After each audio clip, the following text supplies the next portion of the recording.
The Weight of Gold. Chapter 1. My grandmother, Eleanor Vance, was a woman of quiet strength and impeccable reputation. In our small town, she was known for her generosity, her involvement in community charities, and the elegant, if slightly formidable, air she carried. She lived in the oldest house on the hill, a grand Victorian with a wraparound porch and gardens that were the envy of the neighborhood.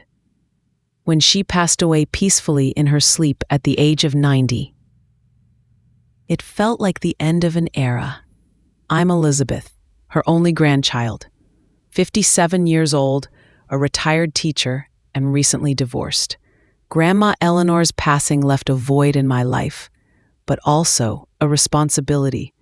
As her sole heir, the task of sorting through her extensive belongings and managing the estate fell to me.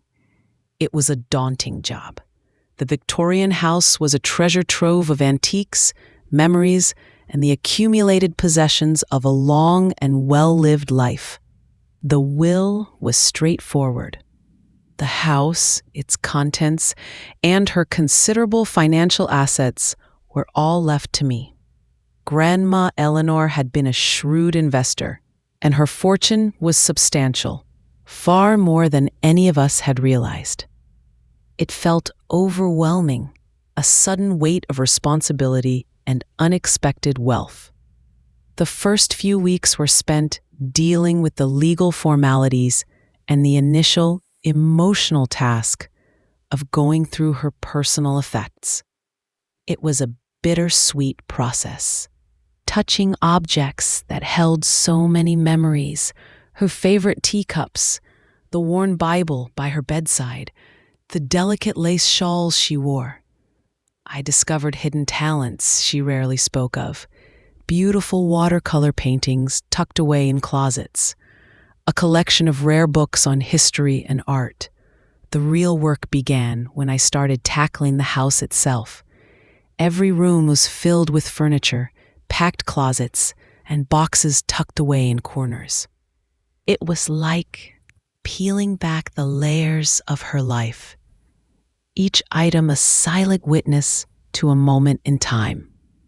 One afternoon, I was cleaning out the study, a room dominated by a large, heavy oak desk that had belonged to my grandfather, who passed away long before I was born. It was a beautiful piece of furniture with intricate carvings and deep drawers. As I was clearing out the contents of one of the bottom drawers, I noticed that the back panel seemed loose. Curious, I pressed on it, and to my surprise, a small, narrow compartment sprang open, hidden behind the main drawer. My heart gave a little jump. A hidden compartment. It felt like something out of a mystery novel. What would she have kept hidden away like this? Jewels? Important documents? Inside the compartment, there wasn't glittering gold or stacks of cash. Instead, there was a collection of old leather-bound journals, a small, tarnished brass key, and a bundle of letters tied with a faded black ribbon. The journals looked old, their pages yellowed and brittle. A sense of intrigue washed over me, mixed with a touch of apprehension. Why would she hide these? What secrets did they hold? I lifted the journals out carefully. There were 3 of them. The first one was dated 1938. My grandmother would have been a young woman then, in her early 20s. The handwriting inside was hers, but younger, more flowing than the steady script I was used to seeing on birthday cards. I settled into the comfortable leather chair behind the desk, the afternoon sun casting long shadows across the room, and began to read. The early entries in the first journal were typical of a young woman of that era. Social events, thoughts on fashion, dreams for the future. But soon a different tone emerged. References to difficult times, the looming shadow of the Depression. The struggle for work. My grandparents came from modest backgrounds. Their later wealth was something they built over time. But the journals hinted at a particularly challenging period in their youth. Then, the entries became more cryptic. Strange symbols appeared in the margins, interspersed with the text. Numbers and letters that didn't seem to form coherent words. It was like she was writing in code. June 14th, 1941. The decision weighs heavily. Arthur says it's the only way. For us, for our future. The opportunity is significant. But the cost? The cost feels too high. The code is secure. No one will ever know. Numbers 7, 12, 5, 14, 15, 18. I frowned, looking at the string of numbers. 7, 12, 5, 14, 15, 18. What did that mean? It looked like a simple substitution cipher where each number represented a letter of the alphabet, A equals 1, B equals 2, etc. I quickly did the conversion. Glenor. Glenor. Was that a name? A place? I flipped through more pages. The coded entries became more frequent, often following a passage where she discussed their financial struggles or a difficult choice my grandfather Arthur was facing. August 3rd, 1941. Arthur met with Mr. Hayes again. He's pushing. The pressure is immense. My heart aches for what is being lost. But the need is desperate. We are trapped. 2018, 21, 19, 20. Converting the new numbers. TRUST. Trust. Was she writing about a loss of trust? A betrayal? The more I read, the more a disturbing picture began to emerge. The coded entries interspersed with her reflections on their financial anxieties and difficult decisions seemed to be related to a secret, a hidden truth behind the acquisition of their early wealth. Words like compromise, burden, conscience, and the recurring coded words like Glenor and trust appeared. The letters tied with the black ribbon were also from this period. They were addressed to my grandfather, Arthur, from someone named Mr. Hayes. The letters were formal, businesslike, discussing a complex financial transaction, a partnership, and an agreement. But the language felt veiled, hinting at something unspoken, something that required secrecy. The journals, the letters, the hidden compartment.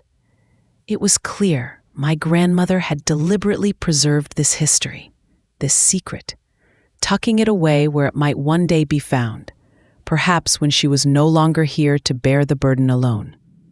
Chapter 2. As I delved deeper into the journals, painstakingly deciphering the coded entries, the full weight of the secret began to press down on me. It was a story of desperation, opportunity, and a profound moral compromise made in the shadows of the Great Depression. My grandparents, young and struggling, were presented with a chance to acquire a significant sum of money, enough to lift them out of poverty and secure their future. The opportunity came through Mr. Hayes, a man whose letters revealed him to be involved in a complex, somewhat shadowy financial dealing. The coded entries in my grandmother's journal, when deciphered and pieced together with the context of the letters and her more straightforward writings, painted a picture of a scheme that involved taking advantage of someone else's vulnerability, someone who was losing everything in the economic downturn. The name Glenor appeared frequently in the coded entries, often alongside phrases that suggested loss, betrayal, and a sense of guilt. Glenor's loss, Glenor's trust broken, the price of Glenor. It became clear that Glenor was not a place, but a person. Someone, or perhaps a family, who was wronged by my grandparents' actions, orchestrated or facilitated by Mr. Hayes. The money they gained, the foundation of their future wealth, was acquired through a transaction that was, at best, ethically questionable, and at worst, a deliberate act of deception that cost someone dearly. My grandmother's journal entries from that time were filled with her internal conflict. Her love for my grandfather, her desire for a better life for them, warred with her conscience. She wrote about sleepless nights, the feeling of being trapped, the heavy burden of the secret. The coded entries seemed to be a way for her to express the truth she couldn't bear to write in plain sight, a silent confession to herself. September 10th, 1941. It is done. The money is in the bank. We are safe. But at what cost? The image of Glenor's face, it haunts me. Will this weight ever lift? Hashtag 721 9 12 20. My grandparents, the pillars of the community, the generous benefactors. Their fortune was built, at least in part, on a foundation of injustice. The knowledge was like a poison spreading through my veins, tainting the image I had of them, of my family history. I felt a complex mix of emotions: anger at the deception, sadness for the unknown Glenor, and a deep sense of unease about the legacy I had inherited. The wealth that had once felt like a blessing now felt like a burden, heavy with the weight of a past wrong. What was I supposed to do with this information? The events had happened over 80 years ago. The people involved, Mr. Hayes, potentially Glenor, were likely long gone. My grandparents had lived long, respected lives, their secret buried deep. But my grandmother had saved these journals, these letters, this hidden history. She had placed them in a secret compartment, almost as if she wanted the truth to be found someday. Was this her way of confessing? Her way of asking for the wrong to be righted, even after her death? The moral dilemma was immense. I could keep the secret, continue living my comfortable life, enjoying the inherited wealth, and let the past remain buried. No one would ever know. Or I could try and find out more about Glenor, try to understand the extent of the wrong that was committed, and potentially try to make amends even after all this time. The thought of doing the latter was daunting. It would mean digging into a painful past, potentially uncovering uncomfortable truths about my family, and possibly confronting the descendants of the person who was wronged. It could be messy, complicated, and might not even be possible after so many years, but the thought of doing nothing, of living with the knowledge of this injustice and benefiting from it, felt equally wrong. My grandmother's coded entries, her silent confession, felt like a plea from the past, a request for the scales of justice to be balanced, even 80 years later. I knew I couldn't ignore it. The weight of the secret, the weight of the gold that felt tainted, was too heavy to bear alone. I had to try and find out who Glenor was, what happened, and if there was any way to make things right. Chapter 3. The search for Glenor began with painstakingly going back through the journals, extracting every reference, every coded entry, every tiny clue that might shed light on this unknown person or family. The coded entries, once a frustrating puzzle, now felt like breadcrumbs left by my grandmother, guiding me towards a truth she couldn't speak aloud. I focused on the time period 1941, the height of the Depression.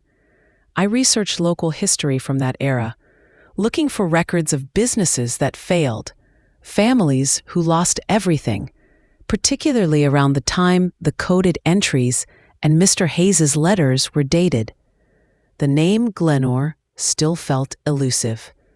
Was it a first name? A last name? A nickname? The coded entries offered no further clues beyond the letters Glenor. I also started researching Mr. Hayes. The letters from him to my grandfather hinted at his involvement in financial dealings, some of which seemed to operate in a gray area.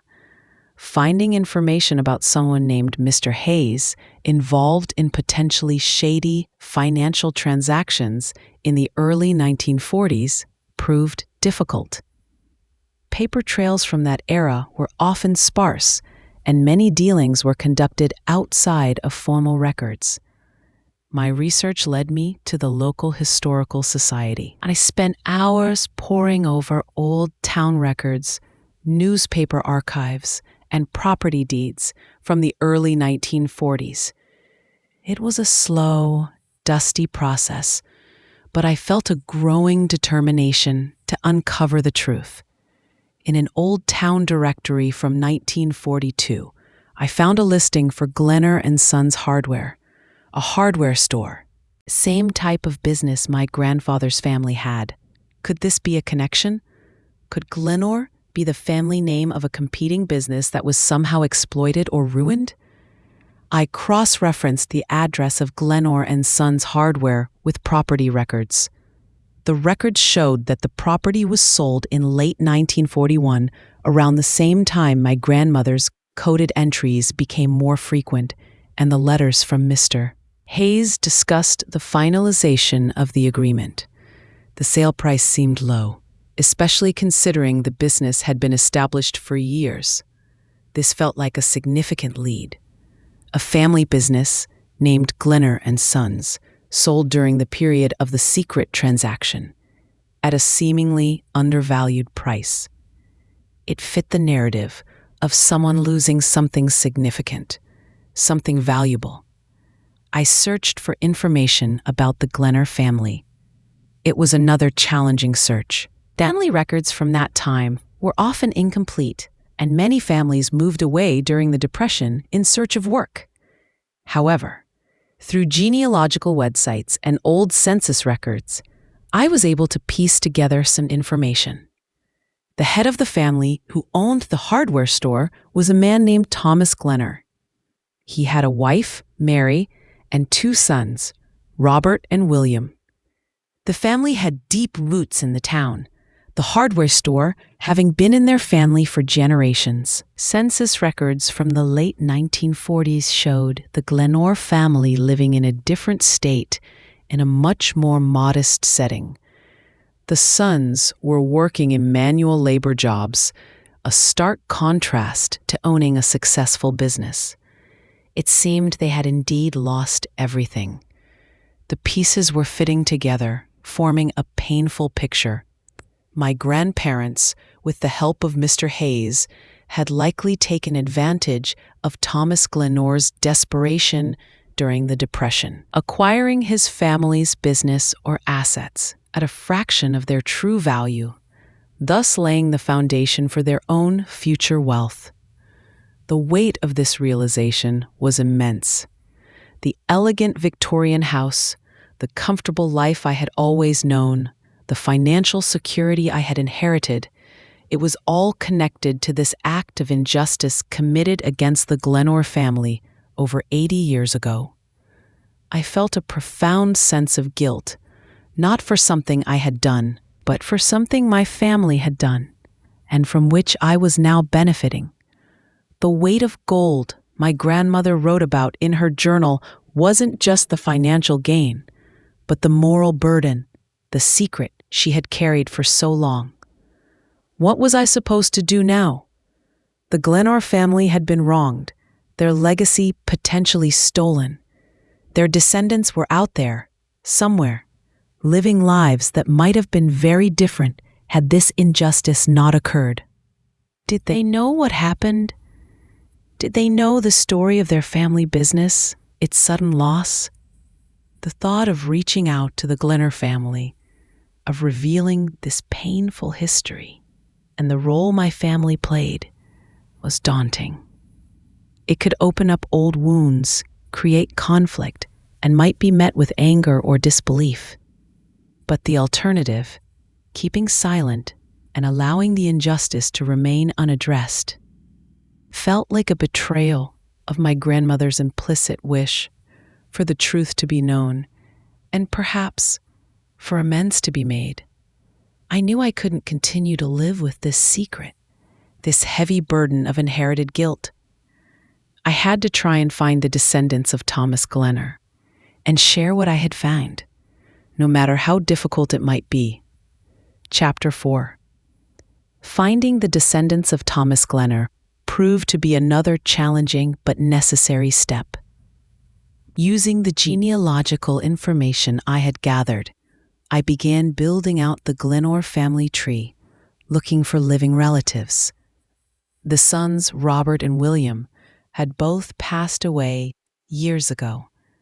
I focused on their children, the grandchildren of Thomas Glenor, who would likely be around my age or slightly younger. I used online ancestry databases, searching for public records, obituaries, and any online presence of people with the Glenor surname descended from Thomas. It was a slow, meticulous process, filled with false leads and dead ends. Eventually, I found an obituary for Robert Glenor, Thomas's eldest son. It listed his surviving children, including a daughter named Susan Glenor, living in a town several states away.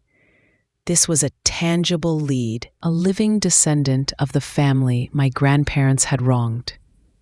Finding contact information for Susan Glenor took more time and effort, involving online directories and public records searches. When I finally found a phone number, my hand trembled as I dialed it. What would I say? How do you introduce yourself to a stranger and drop a bombshell about their family history, about an injustice committed by your own grandparents? I decided to be direct but gentle. I introduced myself, explained that I was doing some genealogical research related to my family's history in their town, and that my research had led me to believe our families might have a connection from the past. I mentioned the Glenor and Sons hardware store and the approximate time period, asking if any of that resonated with her family history. Susan's voice on the other end of the line was initially cautious, but also intrigued. She confirmed that her grandfather, Thomas Glenor, had owned a hardware store in that town years ago, but she knew very little about it, only that the family had lost it during the Depression and had to move away. Her father rarely spoke about that time. It was clearly painful for him. I took a deep breath and explained about finding my grandmother's journals and letters, about the hidden compartment and the coded entries. I explained that they hinted at a transaction involving the Glenor family business, a transaction that my grandmother seemed to have carried guilt over. There was a long silence on the line. "A hidden compartment?" Susan said, her voice filled with disbelief. "Coded entries? My grandfather's hardware store?" "Yes," I said softly. "My grandmother's journal suggests that her and my grandfather's acquisition of assets, possibly related to your family's business, was not entirely straightforward, that it involved taking advantage of a difficult situation." Susan was quiet for another moment, processing this information. "We always wondered," she said, her voice tinged with sadness. "My father never talked about how the store was lost, just that it was gone, and everything changed after that. It was like a missing piece of our family history." I offered to share what I had found: copies of the relevant journal entries, the deciphered coded messages, the letters from Mr. Hayes. I emphasized that I wasn't looking for anything, only to share the truth, to shed light on a hidden past, and to try and understand the full extent of what happened. Susan agreed to look at the documents.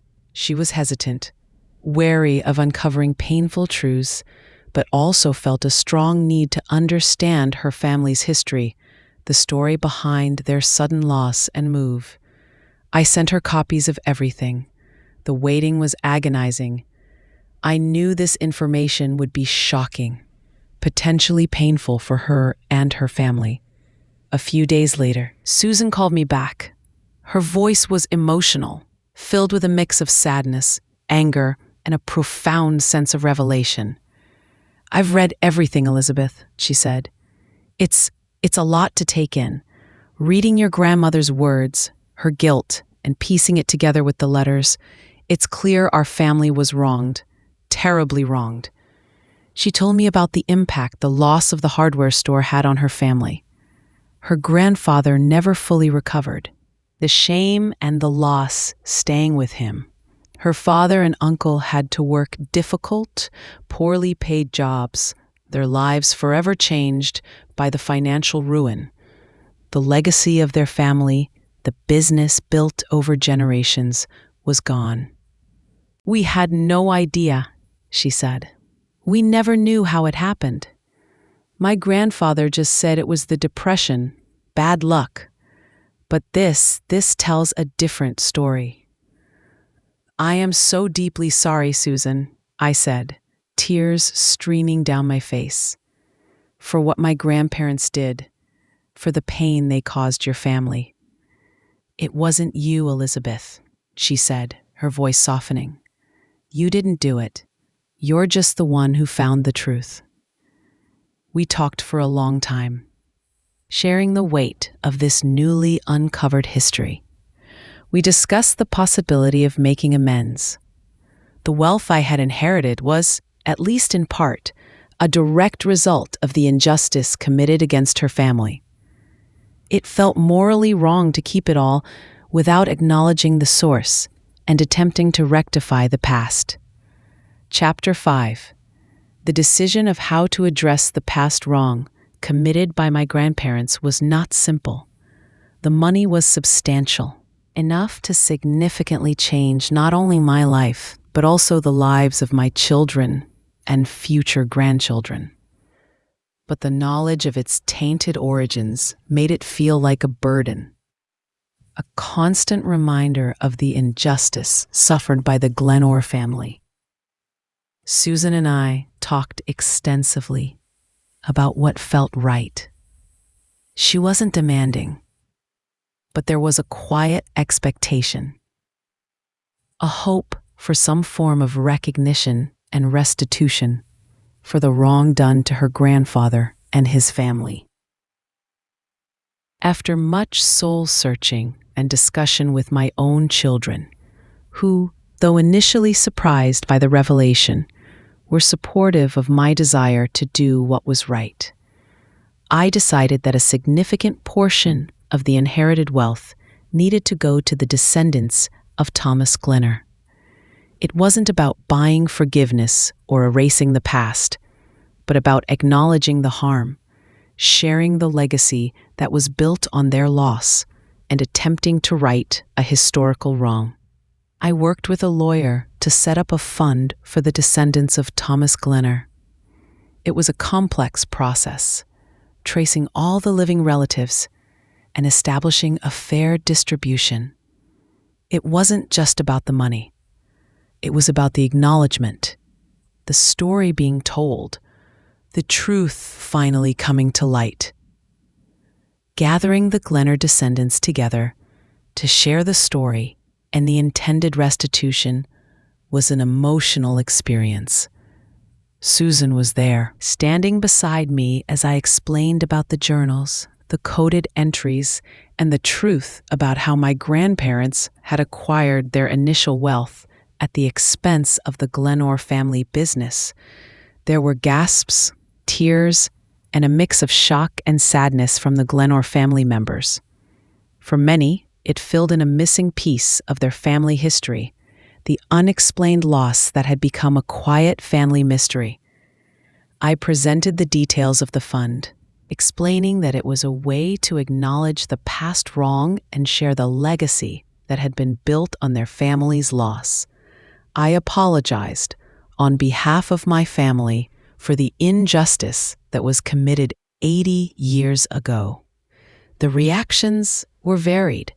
Some were emotional and grateful for the truth and the restitution. Others were quieter, still processing the complex revelation about their family history. There was no immediate, dramatic scene of forgiveness, and I hadn't expected one. Healing from a historical wrong takes time, and acknowledging it is just the first step. Susan was a pillar of strength throughout the process.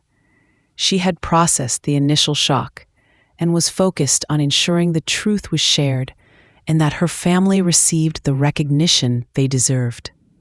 Our shared journey of uncovering the secret had forged a unique bond between us, two women from different families, linked by a hidden history and a shared desire for justice and understanding.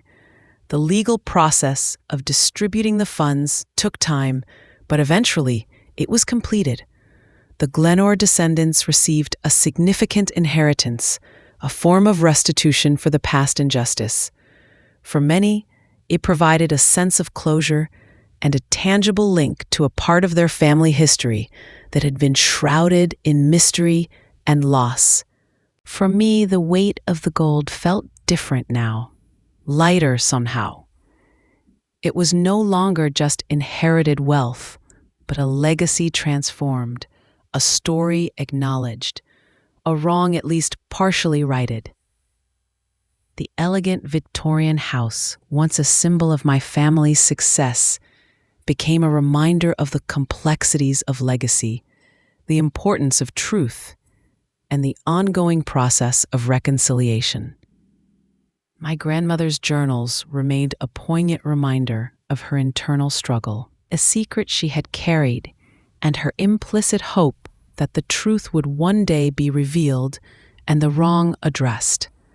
The coded entries, once a mystery, were now a testament to her conscience, her silent plea for understanding, and perhaps forgiveness. The hidden compartment in the desk was no longer just a secret hiding place, but a portal to the past, a catalyst for a journey that brought difficult truths to light, but also led to connection, understanding, and a sense of moral rectitude. My life was still ordinary in many ways, but it was also profoundly changed by the weight of the gold and the secrets it held. I had faced a difficult moral choice and had chosen the path of truth and restitution, honoring my grandmother's hidden confession and attempting to right a wrong committed long before I was born.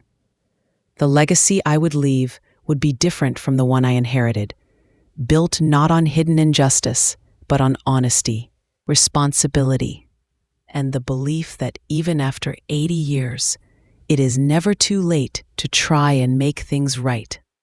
The weight of the gold was still there, but it was no longer a burden of guilt, but a testament to a family's complex history and the enduring power of seeking truth and striving for justice.